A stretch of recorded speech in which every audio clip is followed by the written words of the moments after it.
Con las dos sesiones de hoy terminamos la historia de la iglesia, un repaso relámpago, y hoy vamos a tratar de terminar la época moderna con la advertencia de que entre más cercana a la fecha, más difícil es tener perspectiva. Porque si estamos hablando del día de ayer o el año pasado, pues realmente no tenemos perspectiva. Vamos a dejar esa tarea para nuestros descendientes que evalúen nuestra época. Entonces vamos a acercarnos a, pues un poco, vamos a tratar de terminar el siglo XVIII, también cubrir XIX y hablar un poco del XX. XXI, pues realmente es demasiado cercano. Vamos a tratar de cubrir rápidamente estos siglos, hablando de movimientos, grandes movimientos en estos tres siglos. Ya empezamos hace 8 días el siglo XVIII, entonces seguimos en el siglo XVIII con un movimiento que fue una revolución, pero la revolución industrial, que empezó en Inglaterra y luego en el siglo XIX se contagió en todo lo que era Europa y las colonias, sobre todo de Norteamérica. Pero la revolución industrial causó un gran crecimiento de las ciudades. Entonces hubo una urbanización impresionante a causa de la revolución industrial. Y además, muchos problemas sociales que antes realmente no habían existido, por lo menos en la escala en que empezaban a existir. Los problemas que para nosotros son pan diario, o sea, son la noticia de cada noche, pero empezaron en una escala grande por la revolución industrial y la urbanización. La condición de vida, la vida de millares de trabajadores eran terribles y las iglesias respondieron con caridad y promovieron cambios sociales para mejorar estas situaciones. Entonces, en el siglo XVIII, la respuesta fue la respuesta de la iglesia. Vamos a ver que esto cambió en el siglo XIX, pero la iglesia fue la que respondió para ayudar. Otro movimiento, el movimiento moravo. Hemos escuchado o hablamos del pietismo, y el movimiento moravo nació del pietismo. El pietismo fue un movimiento de avivamiento en la iglesia luterana y fue dirigido por el conde Zinzendorf. Conde Zinzendorf, obviamente siendo conde era de la nobleza, tenía su título, y él invitó a muchos protestantes desterrados a establecerse en Sajonia, en su terreno. Y él formó lo que se llamaba la Fraternidad Renovada. Obviamente la mentalidad era, la iglesia está un poco fría, decaída, y nosotros somos una comunidad de cristianos luteranos renovados. No quería formar otra denominación, no era su idea, y quedó dentro de la iglesia luterana. Sin embargo, hubo luego un desacuerdo con la iglesia y con el gobierno también, y Zinzendorf fue desterrado por más de 10 años. Se formaron formalmente como la Unidad de los Hermanos. Sin embargo, casi siempre se llaman los moravos. Y oficialmente en 1742 como la Unidad de los Hermanos. Y ellos demostraron celo misionero, enviaron muchos misioneros a muchos diferentes países, y también ellos influenciaron en la conversión de los hermanos Wesley. Y ahora esto introduce a Juan y Carlos Wesley. Entonces los moravos ayudaron en su conversión, y ellos se convirtieron ya siendo ministros de la iglesia de Inglaterra y ya siendo misioneros para la colonia de Georgia. Y ahí fueron un gran fracaso, pero en el barco ellos encontraron algunos moravos y hubo una gran tempestad en el barco o en el mar, y Juan Wesley estuvo aterrorizado. Y él encontró a estos moravos ahí cantando himnos. Y fue impactado y él dijo, pues, ¿cómo es posible? Yo estoy con miedo de la muerte y estos cantando. Y él dijo, yo fui a las colonias para salvar a los indígenas, pero ¿quién me va a salvar a mí? Y luego fue regresando a Inglaterra, un misionero fracasado, y él entró en una reunión de los moravos y ahí estuvieron estudiando, leyendo la introducción de Martín Lutero a la Carta de los Romanos. Y ahí escuchando, Juan Wesley, el ministro, el misionero, fue convertido. Y su hermano también, y su amigo Jorge Whitefield. Todos ministros en la iglesia de Inglaterra. Juan y Carlos eran arminianos y Whitefield era muy calvinista. Muy buenos amigos, pero no estuvieron de acuerdo con este punto de la soteriología. Juan era predicador y administrador. Carlos, pastor y autor de más de 7,000 himnos, algunos de los cuales cantamos en nuestras iglesias. Y debo mencionar que en los himnos de Carlos no se ve mucho su arminianismo, suena mucho más como calvinista cuando está adorando a Dios, pero pues suele pasar con los arminianos en sus puntos de adoración, reconocen que Dios es el autor y el único autor de la salvación. Y Whitefield era un evangelista y gran predicador. Y él también, Whitefield, ayudó en lo que llegó a ser el gran avivamiento. Entonces, vamos a terminar con el metodismo y luego hablamos del gran avivamiento. Ellos empezaron a predicar y luego ellos eran demasiado entusiastas y eran tachados como fanáticos.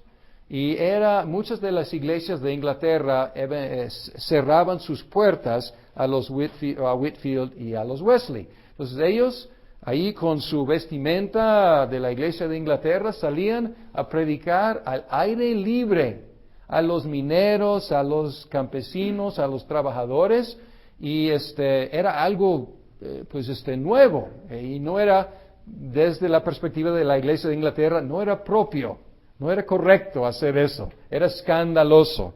Sin embargo, muchos los escucharon y organizaron a sus simpatizantes en clases para el discipulado, bajo lo que llamaban superintendentes, que llegaron más adelante a llamarse obispos. Entonces ellos eventualmente siguieron con el gobierno de la Iglesia de Inglaterra, de los obispos, pero empezaron con superintendentes.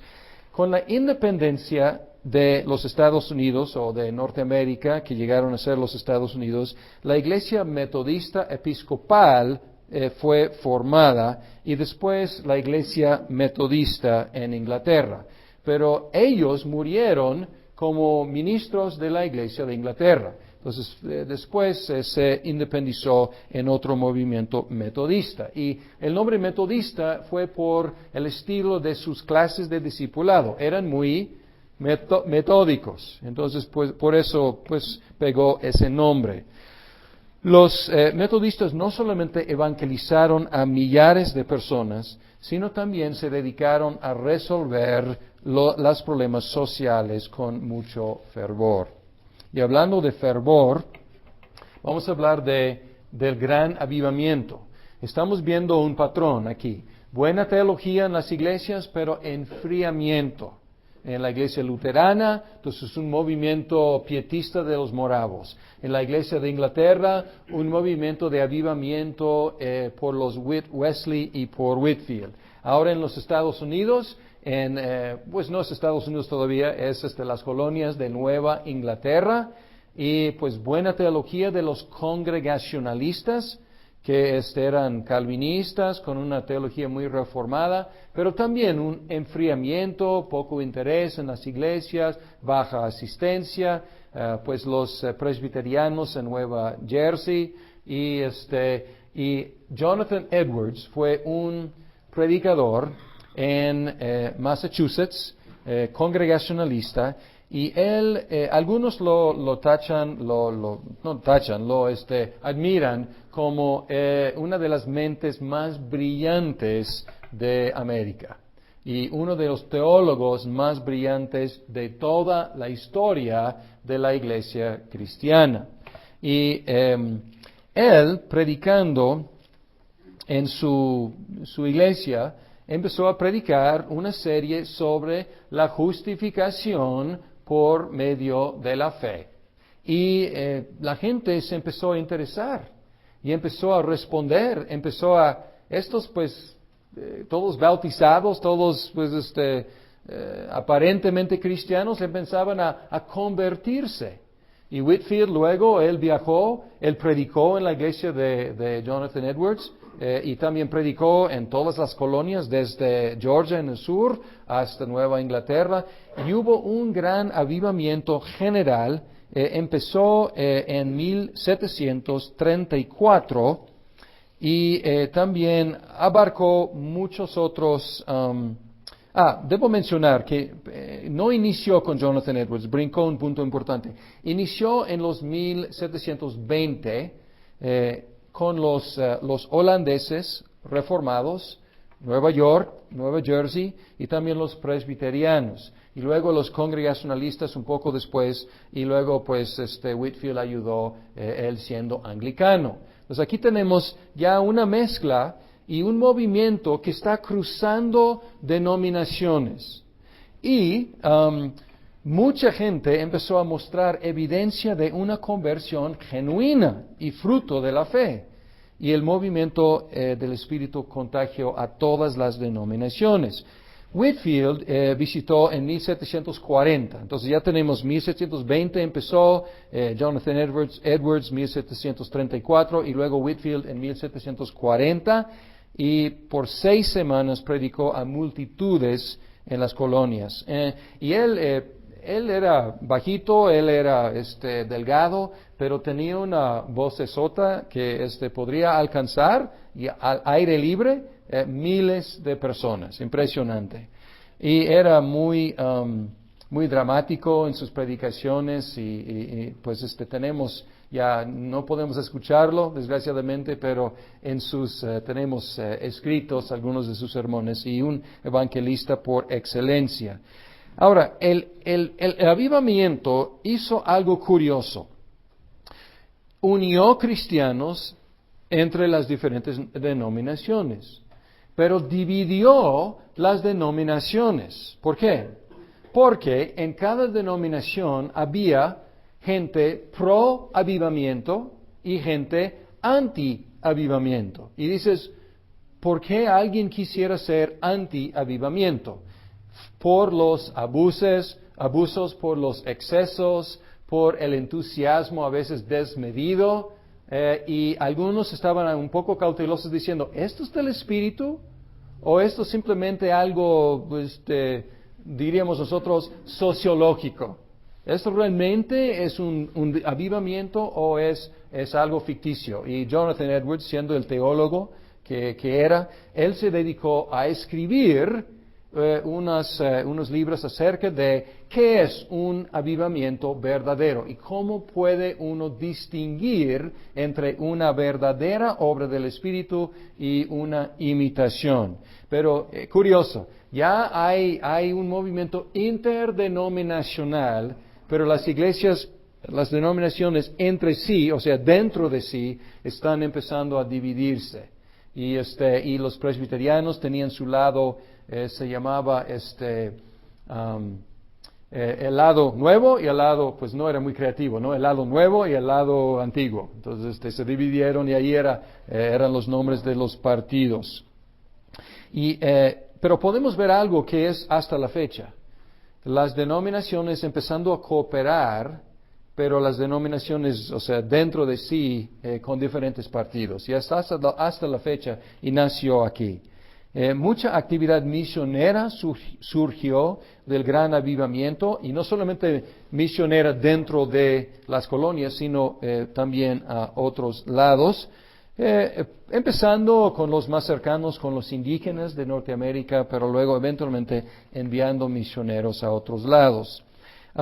El enfoque estaba menos en las iglesias y más en las organizaciones paraeclesiásticas.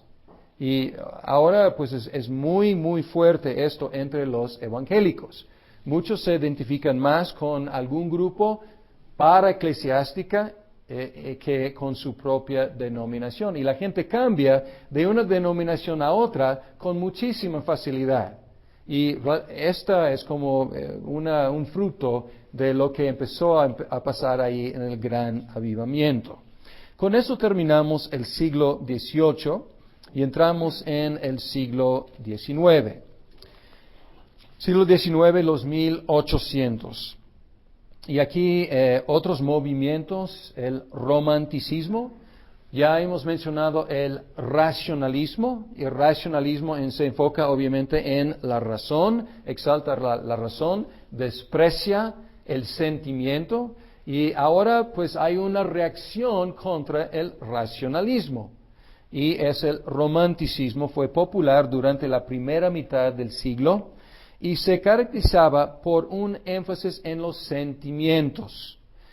La fe, el individualismo, la comunión con la naturaleza, que la naturaleza era como casi divina. Entonces podemos como escuchar algo de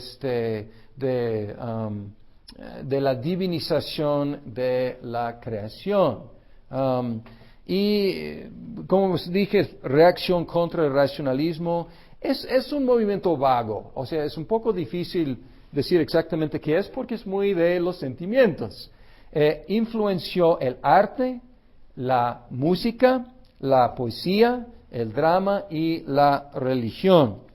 La fe individual es lo que cuenta, no la ortodoxia, no un sistema de pensamiento cristiano. Esto ya no.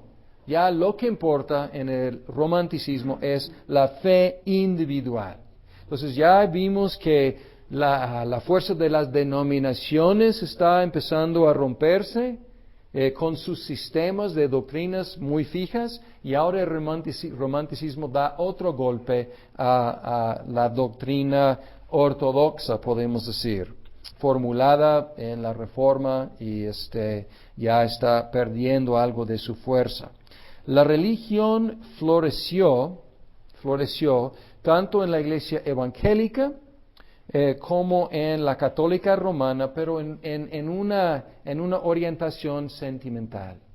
Entonces, la gente sí estaba a favor de, pues la fe está perfecto, pero mi fe, tu fe, o sea, lo que importa es mi fe. Y tu fe, pues me interesa también, o sea, todo es bueno, todo lo que es fe. Schleiermacher es un nombre importante en el romanticismo, aunque él no diría yo soy un romántico tanto, pero él como era un movimiento vago que abarcaba muchas cosas, pero él dio una nueva definición a la religión. Él dice que la religión es el sentimiento de dependencia de Dios. Y no discutimos que es parte de, obviamente, parte de la fe, la fiducia, es sentimiento de dependencia de Dios. Pero él decía, esta es lo que es la religión. Ya no una lista de dogmas, una lista de doctrinas, es este sentimiento, Dios y yo. Y en el evangelicalismo de hoy en día, todavía hay mucho de romanticismo. Dios y yo, nadie más, no quiero los dogmas, las doctrinas, las teologías, no. Dios y yo, y solamente. Es un impulso romántico. Otro movimiento, la escuela dominical, que para nosotros es algo muy conocida. Creció mucho al principio para ayudar en las ciudades ya urbanizadas con la revolución industrial, la ignorancia de los niños que no sabían leer, escribir, o sea, ayudaba con la educación básica. La abolición de la esclavitud también en los 1800. Se logró primero en Inglaterra y luego pues en otras partes. En algunas partes pacíficamente, en otras partes con violencia. Muchas sociedades bíblicas, hasta la fecha, si tú abres una Biblia, probablemente vas a encontrar ahí Sociedad Bíblica Unida, Sociedad Bíblica de tal lado, de Inglaterra o de algún lado, pues empezaron a nacer en ese siglo. El movimiento moderno de misiones protestantes floreció, enviando misioneros principalmente a África y a Asia. Ya notamos que los católicos romanos estaban muy adelantados. Ya habían ido al Oriente Lejano con Francisco Javier. Los protestantes se habían enfocado en evangelizar a los católicos romanos en Europa. Y luego los reformados evangelizar a los luteranos.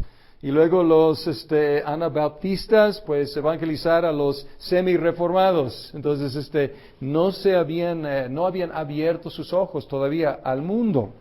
Inició con Guillermo Carri. ¿Dónde está? Guillermo Carri. Que él trabajaba en sus fechas, 1761 a 1834. Él reparaba zapatos y él era parte de una iglesia muy calvinista y él sintió la necesidad de ir a los paganos y él mencionó a los ancianos que pues él tenía esa inquietud y la respuesta de uno de ellos fue: joven, siéntate. Dios salvará a los paganos cuando Él quiera y no te necesita. Entonces, esto es un tipo de abuso o una perversión de la doctrina de la predestinación, porque como hemos estudiado, sobre todo en el otro curso de credos y confesiones, Dios, Él ordena el fin, la salvación de los elegidos, y Él ordena los medios. Y el medio es el misionero que predica el Evangelio. Esto a veces se llama hipercalvinismo, cuando no nos enfocamos en los medios. Pero fue la reacción principal, pero después él pudo ir y fue a la India en el año 1793 bajo la Sociedad Misionera Bautista. Muchas otras misiones denominacionales e interdenominacionales. De hecho, debo mencionar que era una eminencia.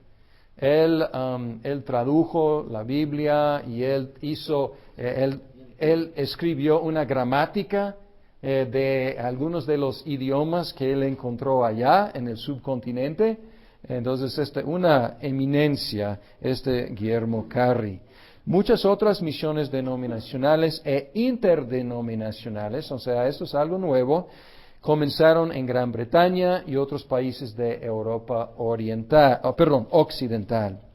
Latinoamérica no era considerada como campo misionero en esa época. Nadie enviaba misioneros a Latinoamérica.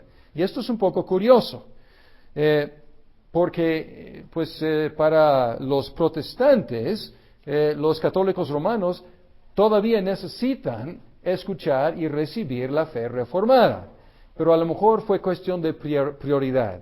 O sea, los católicos romanos obviamente mucho más cercanos, compartiendo lo básico de la fe cristiana, y los paganos en África y en India, en Asia, pues ellos están lejísimos, vamos primero con ellos. La revolución industrial que había empezado en Inglaterra ya llega al continente y también pues a América.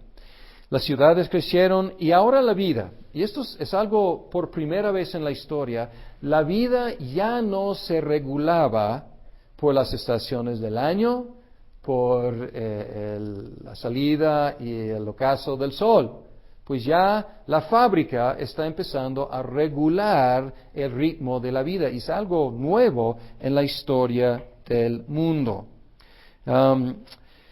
Las nuevas invenciones se multiplicaron, pero la vida del trabajador era muy difícil y ahora nacieron los sindicatos y los programas del gobierno. ¿Se acuerdan que en Inglaterra quiénes respondieron primero para ayudar?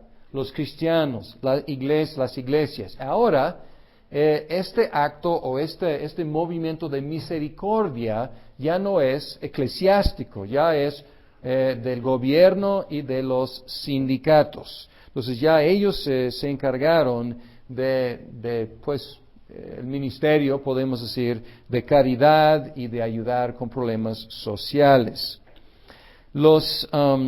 Otra cosa que pasó es el domingo, el día del descanso, se convirtió más y más en día de diversión, cosa que tenemos hasta la fecha. O sea, el día, pues muchos se encuentran difícil asistir a la iglesia porque es día para pues todos los partidos y los juegos, etcétera.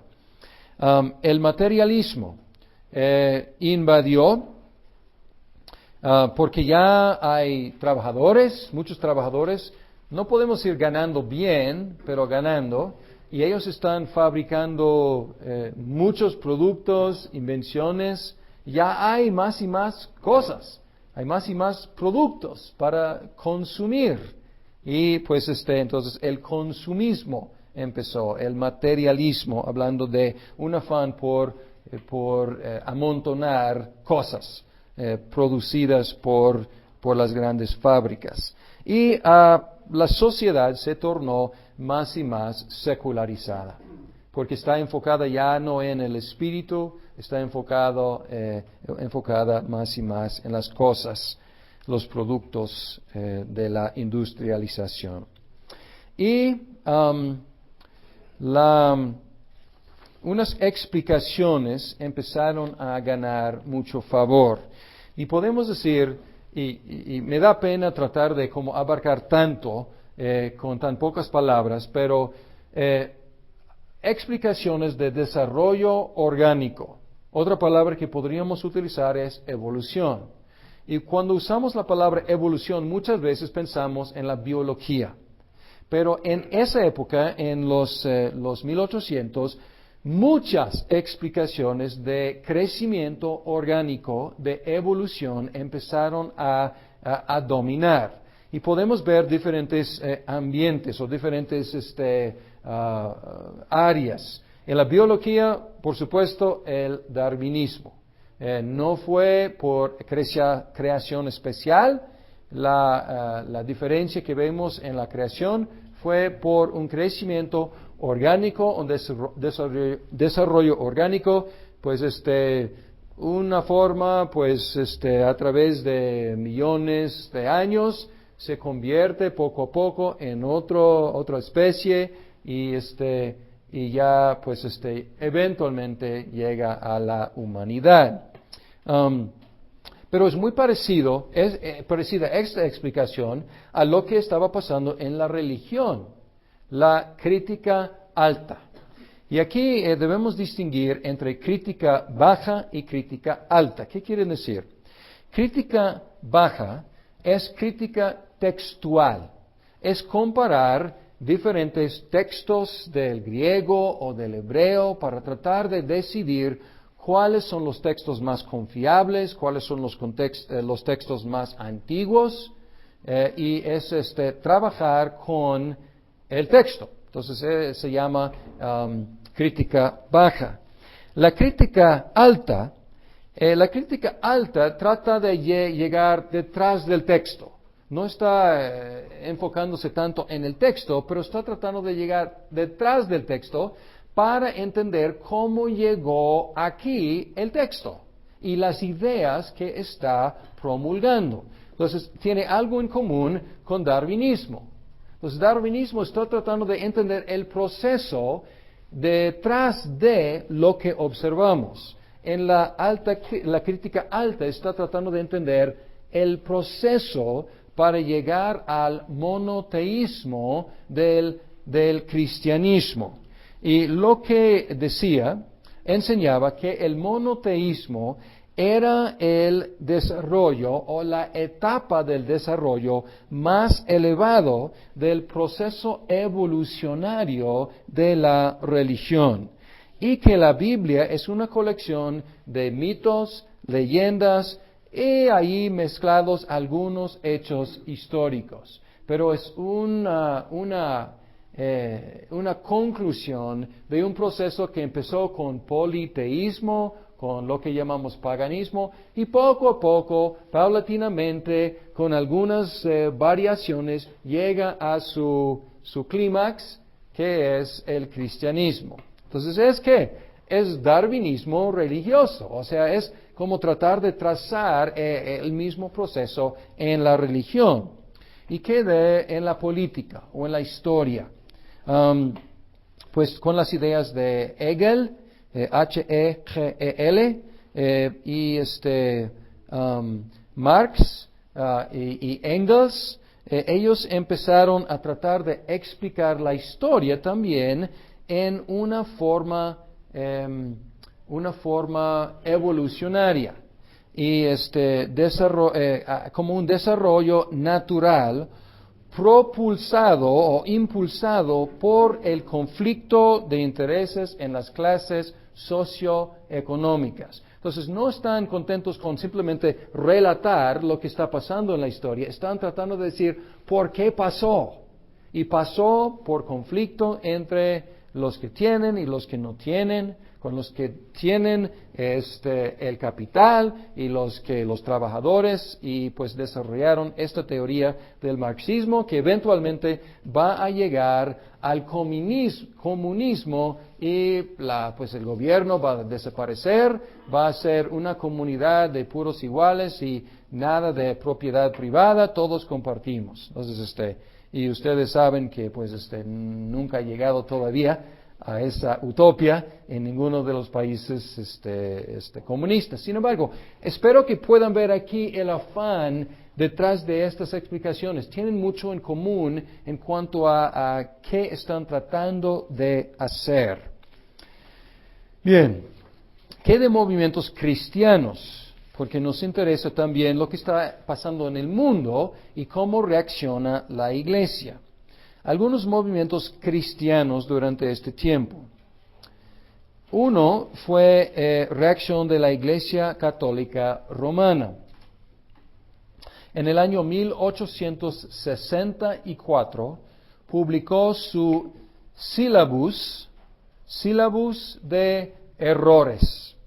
Y ahí trató de denunciar a algunos de estos movimientos no cristianos o hasta anticristianos. Entonces la Iglesia Católica fue firme y dijo, pues no, estas cosas son errores. Luego el Concilio Vaticano I, en el año 1870, y también el mismo estilo, muy diferente a Vaticano II. Vaticano I fue muy conservador y resistiendo los movimientos anticristianos del siglo. Algunos eruditos, voy a borrar algunos de estos nombres y empezar aquí arriba. Algunos eruditos trataron y con mucha erudición, contrarrestar el movimiento de la crítica alta. Entonces, fueron pues algunos alemanes, Engelsberg y Delitzsch,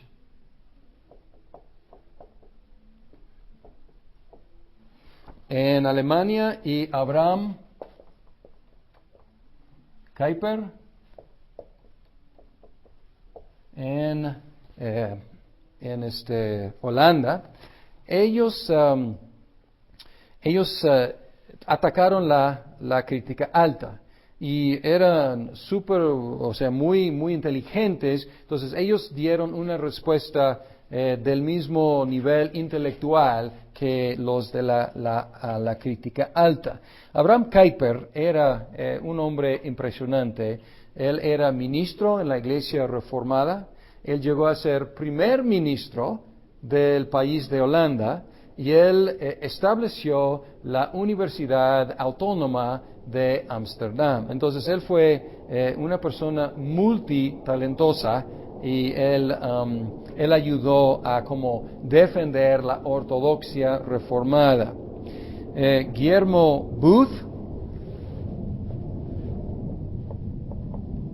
organizó algo que ustedes han visto en las esquinas a veces, el Ejército de la Salvación. Ustedes han visto a veces en el tráfico, a veces hay gente vestida de una forma un poco como soldado y ahí recogiendo fondos para la organización. Ejército de la Salvación que tenía dos propósitos, uno muy evangelístico y el otro para ayudar a las necesidades en las ciudades. Jorge Williams, pues Williams, saben escribir Williams, Jorge Williams fundó la YMCA. Y la YMCA, ¿qué quiere decir? Young Men's Christian Association. Entonces ya ha perdido mucho de eso. Tres de las letras realmente ya no funcionan. Ya no solamente es para los young, para los jóvenes. Ya no es solamente men, hombres, es también mujeres. Y ya no es realmente una organización cristiana. Entonces es una asociación. Pero al principio era muy enfocado en los jóvenes y era bastante evangelístico. Y otros nombres, D.L. Moody y Ira Sankey. Moody era un evangelista y Sankey era su músico. Y ellos empezaron a dirigir campañas masivas en las ciudades ya secularizadas. Entonces, escucharon aquí en la ciudad de Guadalajara esta campaña Vive lo Rojo, que rentaron el estadio de Jalisco y para miles de personas. Pues gracias a D.L. Moody y Ira Sankey. O sea, ellos están haciendo lo mismo y esto empezó todo un movimiento. Y mi suegro realmente era un heredero de ese movimiento, era un evangelista, llevaba estadios o a veces llevaban en un tráiler, llevaban un remolque, o sea, de los grandes, llevaba una tienda para cientos de personas y ahí predicaban, evangelizaban. Pero quiero que observen una cosa. Este tipo de evangelismo es extra eclesiástico. La evangelización ya no es parte de la iglesia, actividad de la iglesia, es una actividad de una asociación, como la YMCA, o como el Ejército de la Salvación, o como el ministerio de Moody. Diferente a ellos, Spurgeon, C.H. Spurgeon, él era de la misma época y él tenía comunicación con Moody. Él era pastor y él hacía su evangelización, su obra de caridad. Sí, él tenía un orfanatorio, él tenía en Londres un inglés, un bautista, una iglesia de más de 6,000 personas. Y podemos imaginar, o sea, para nosotros una iglesia de 6,000 personas es bastante grande. Pero hoy en día hay mega iglesias de 6, de 10, de 20. Pero imagínense, en los 1800, una iglesia de 6,000 personas era cosa extraordinaria. Y él tenía colegio para ministros, orfanatorio, una revista y muchos otros ministerios en Londres. Los diferentes, Spurgeon, que como Moody, él hacía su trabajo como pastor dentro del contexto de la iglesia. Vamos a hablar un poco ahora de Latinoamérica. Espero que en el curso sobre la historia de la iglesia presbiteriana en México podamos tocar esto con más detalle, pero vamos a hablar un poco de cómo las ideas protestantes empezaban a llegar en los 1800 a Latinoamérica. Las ideas de la Revolución Francesa por fin penetraron a Latinoamérica en el siglo XIX. Y a pesar de los esfuerzos en contra por parte de la Inquisición, o sea, no era algo que era muy bienvenida, la idea revolucionaria, pero pues llegó. La idea de la libertad religiosa empezó a considerarse y los países ganaron libertad política de España. Pues ustedes saben que en muchos países, incluyendo a México, en los 1800, ganaron su independencia de España o de Portugal. Bien, el Papa tuvo que romper con el Real Patronato. El Real Patronato daba autoridad a los reyes de España. Tuvo que romper con eso y tuvo que reconocer las nuevas naciones, porque obviamente el Papa quería conservar bajo el catolicismo romano las naciones recién nacidas, recién independientes, y no quería ser simplemente el apoyador del colonizador que era España. Bien, la época colonial había dañado mucho la reputación de la Iglesia romana. Las ideas liberales, el racionalismo y el romanticismo provocaron una actitud anticlerical. Y podemos ver esto hasta la fecha aquí en México, que hay mucho fervor, mucho amor por la Iglesia Católica Romana. Al mismo tiempo, muchas veces no hay mucho respeto por el clero. Y entonces esto es como una tensión que hasta la fecha existe, pero nació en la época de la colonización y la conquista. Conquista, debo decir, y luego colonización. Las nuevas naciones declaraban su lealtad con la Iglesia romana, pero el comercio las puso en contacto con naciones mayormente protestantes. Entonces el comercio empezó a abrir sus ojos a otra cosa. Se dieron cuenta de su propio retraso económico. Cuando empezaron a tener contacto de negocios con los Estados Unidos o con Inglaterra o Holanda y países tradicionalmente protestantes que estaban mucho más adelantados económicamente, mucho más prósperos. Entonces ellos buscaron inmigración protestante para ayudar con el progreso económico del país, porque se dieron cuenta de que los protestantes sabían ganar dinero, sabían ser prósperos.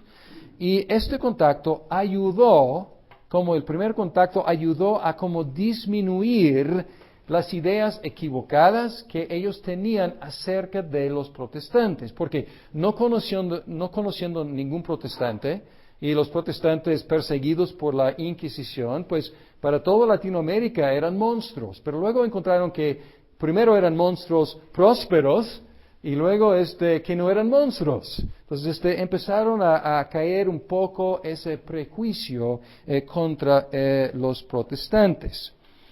Y algunos de estos protestantes llegaron con su capitalismo y llegaron también con sus Biblias. Y empezaron a distribuir Biblias en Latinoamérica. Después del año 1850, las denominaciones empezaron a enviar misioneros a Latinoamérica. Hasta el año 1925, la obra progresaba lentamente. Entonces, 75 años de progreso muy, muy lento, por falta de misioneros y por oposición de la Iglesia romana. Y en algunos países era como ilegal, o sea, porque la iglesia estatal, la iglesia oficial, era la Iglesia Católica Romana todavía. Entonces, durante este tiempo, los pocos evangélicos que había desarrollaban una mentalidad de persecución y una mentalidad de inferioridad. Y si pueden conocer y tener el privilegio de conocer algún evangélico mayor, o sea, muy mayor, él o ella puede contar historias de persecución activa, de mártires protestantes matados por católicos, diríamos fanáticos, y empezaron a desarrollar, y se puede ver a veces en generaciones mayores, como una mentalidad de castillo, ¿no? Nosotros nos metemos aquí y subimos las bardas y nos quedamos aquí porque todo el mundo está en contra nuestra. Luego, después del año, o desde el año 1925, los evangélicos han crecido enormemente, especialmente en ciertos países. México no es uno de los países con más crecimiento. Otros países han tenido mucho más crecimiento, algunos países de Centroamérica y recientemente Brasil y algunos países de Sudamérica. ¿Y por qué? Tres factores. Un factor es crecimiento nativo.